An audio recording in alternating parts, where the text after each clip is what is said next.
Hello नमस्कार दोस्तों, आप सभी का फिर से हमारे इस नए वीडियो में स्वागत है।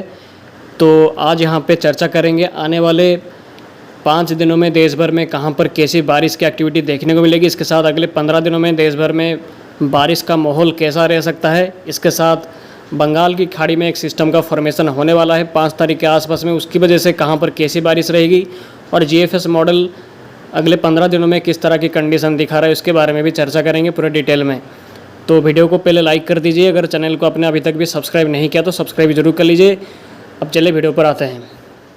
तो जैसे कि पहले प्रेडिक्शन था उसी हिसाब से मॉनसून का ब्रेक कंडीशन भारत के अधिकतर राज्यों में अभी जारी है, जो कि पिछले 4 या 5 दिन से लगातार बहुत कम एक्टिविटी कुछ कुछ जगह में ही हो रही है, बट बाकी हिस्सों में मोस्टली ड्राई कंडीशन ही बना हुआ है और इसका प्रेडिक्शन था। तो बट ये रेनफॉल में धीरे धीरे करके इंक्रीजमेंट होने वाला है सितंबर 2 के बाद से, क्योंकि एक सिस्टम का फॉर्मेशन होगा और मॉनसून ट्रफ अभी जो इनएक्टिव है वो धीरे धीरे करके एक्टिव होना फिर से स्टार्ट हो जाएगा। तो पहले इस मैप के हिसाब से समझने की कोशिश करते हैं कि अभी का वेदर का कंडीशन कहाँ पर कैसा है। ये अभी का मैप के हिसाब से हम देख सकते हैं, ये आज का कंडीशन है 1 सितंबर का। अभी मॉनसून ट्रफ पूरा हिमालय के आसपास में है और पूरा इनएक्टिव है, यानी कि पूरा निष्क्रिय है और अभी कहीं पर भी कोई साइक्लोनिक सर्कुलेशन या लो प्रेशर जैसा कोई कंडीशन अभी कहीं पर भी एक्टिव नहीं है, जिसकी वजह से भारत के अधिकतर राज्यों में मानसून पूरी तरह से कमज़ोर है। बट ये एक्टिविटी धीरे धीरे करके इंक्रीज होगा।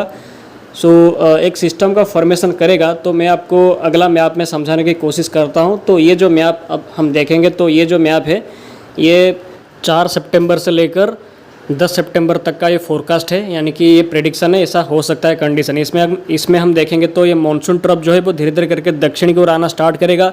इसका रीज़न होगा कि लो प्रेशर का फॉर्मेशन हो जाएगा 5 सितंबर के आसपास। 4 सितंबर में एक सर्कुलेशन का फॉर्मेशन हो सकता है और वो लो प्रेशर में कन्वर्ट हो सकता है 5 तारीख के आसपास में, और वो उड़ीसा और आंध्र प्रदेश के कोस्ट के आसपास में फॉर्मेशन कर सकता है। उसकी वजह से पूर्वी भारत के हिस्सों में 3 तारीख से ही रेनफॉल की एक्टिविटी में इंक्रीज हो जाएगा।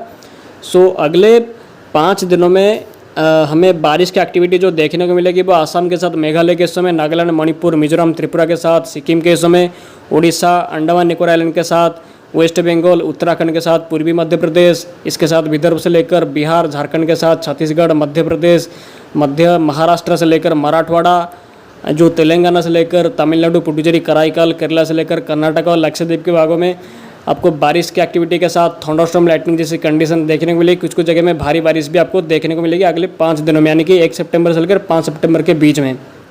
बट ये सिस्टम जो फॉर्मेशन करेगा, जो कि 4 सितंबर के आसपास साइक्लोनिक सर्कुलेशन का फॉर्मेशन करेगा, उसकी वजह से 3 सितंबर से ही पूर्वी भारत में रेनफॉल को ये बढ़ा देगा और मानसून ट्रफ भी नीचे आने लगेगा, जिसकी वजह से मध्य भारत में भी रेनफॉल को ये इंक्रीज करेगा 3 सितंबर से ही। बट ये 5 सितंबर से जब लो प्रेशर का रूप ये लेगा तो ये उड़ीसा के साथ आंध्र प्रदेश के कई हिस्सों में भारी बारिश भी कराएगा, जो कि 7 या 8 सितंबर तक ये कंटिन्यू कर सकता है इन सभी हिस्सों में। तेलंगाना के हिस्सों में भी भारी बारिश आपको देखने को मिलेगी, विदर्भ के हिस्सों में भी भारी बारिश आपको देखने को मिलेगी सिस्टम की वजह से। और ये सिस्टम का ट्रैक मध्य भारत तक रहेगा। इसको हम देख सकते हैं, यहाँ पर ट्रैक भी दर्शाया गया है कि इसका ट्रैक ऐसा रह सकता है। तो इसकी वजह से मध्य भारत के हिस्सों में भी हमें बारिश की एक्टिविटी इंक्रीजमेंट होगा, खास करके 7 सितंबर से ही, जो कि 10 सितंबर तक या मे बी 12 सितंबर तक भी कंटिन्यू कर सकता है। बट ये सिस्टम मैक्सिमम पश्चिमी मध्य प्रदेश तक ही इम्पैक्ट देगा, मे बी पूर्वी राजस्थान तक हाईली इसका जो इम्पैक्ट रह सकता है। दक्षिणी गुजरात तक भी इसका प्रभाव कुछ रह सकता है, बट उसके आगे इसका इम्पैक्ट खास रहने का संभावना नहीं है। उसके बाद ये सिस्टम कमज़ोर हो सकता है मध्य प्रदेश के ऊपर ही। बट अगर हम आगे जाएंगे तो ये जो मैप है 10 सितंबर से लेकर 15 सितंबर के बीच का है। इसमें भी मैंने ये डिज़ाइन किया है कि क्या कंडीशन रह सकता है। इसकी वजह से हम देखेंगे तो एक और लो प्रेशर का फॉर्मेशन कर सकता है 10 सितंबर से लेकर 15 सितंबर के बीच में बंगाल की खाड़ी में, और ये मे भी डिप्रेशन का रूप भी ले सकता है, ऐसा इंडिकेशन है। और मानसून ट्रफ पूरा मध्य भारत की ओर आने का भी चांसेस रहेगा और पश्चिम विक्षोभ का प्रभाव उत्तर भारत में एक छोटा पश्चिम विक्षोभ का प्रभाव भी रह सकता है। और ये सिस्टम की वजह से पूर्वी भारत और मध्य भारत के कई हिस्सों में फिर से रेनफॉल एक्टिविटी 10 सितंबर के बाद से इंक्रीज हो सकती है।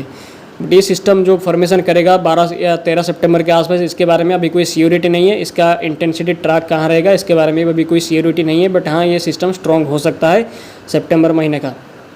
तो यहाँ पर हमने अगले 15 दिनों में देश भर में वेदर का कंडीशन कैसा रहेगा इसके बारे में चर्चा कर लिया है। तो अभी चलिए बात करते हैं अगले 15 दिनों में बारिश कहाँ पर कितनी होगी और कहाँ पर सूखा वेदर रहने का चांसेस है। तो ये मैप भी मैंने डिज़ाइन किया है, आप यहाँ पे देख सकते हैं। यहाँ पे जो ये रेनफॉल का ही मैप है, तो यहाँ पे ये दिया गया है 1 सितंबर से लेकर 15 सितंबर तक के फोरकास्ट का मैप है।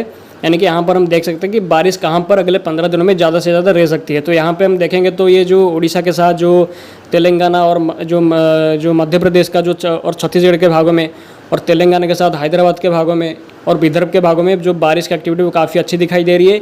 और जो केरला के साथ कर्नाटका के तटीय भागों में भी बारिश की एक्टिविटी काफ़ी ज़्यादा इंटेंस दिखाई दे रही है, जो कि 400 से 500 मिलीमीटर तक कंडीशन भी हमें देखने को मिल सकता है केरला कर्नाटका के तटीय इलाकों में।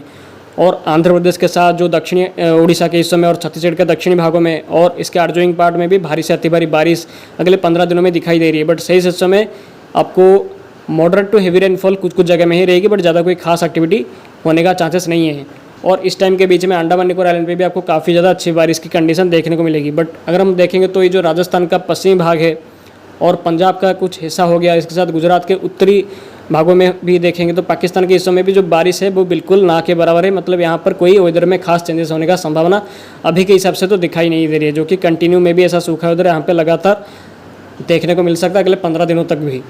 तो यहाँ पर हमने अगले 15 दिनों में देश भर में वेदर का हाल कैसा रहेगा, मानसून ट्रफ का कंडीशन कैसा रहेगा, अगला जो सिस्टम का फॉर्मेशन करेंगे आने वाले टाइम पे उनका ट्रैक इंटेंसिटी क्या रहेगा, इसके बारे में एक चर्चा कर लिया है। 15 दिनों में बारिश की एक्टिविटी कहाँ पर कैसी रहेगी इसके बारे में भी नज़र हमने डाल लिया है।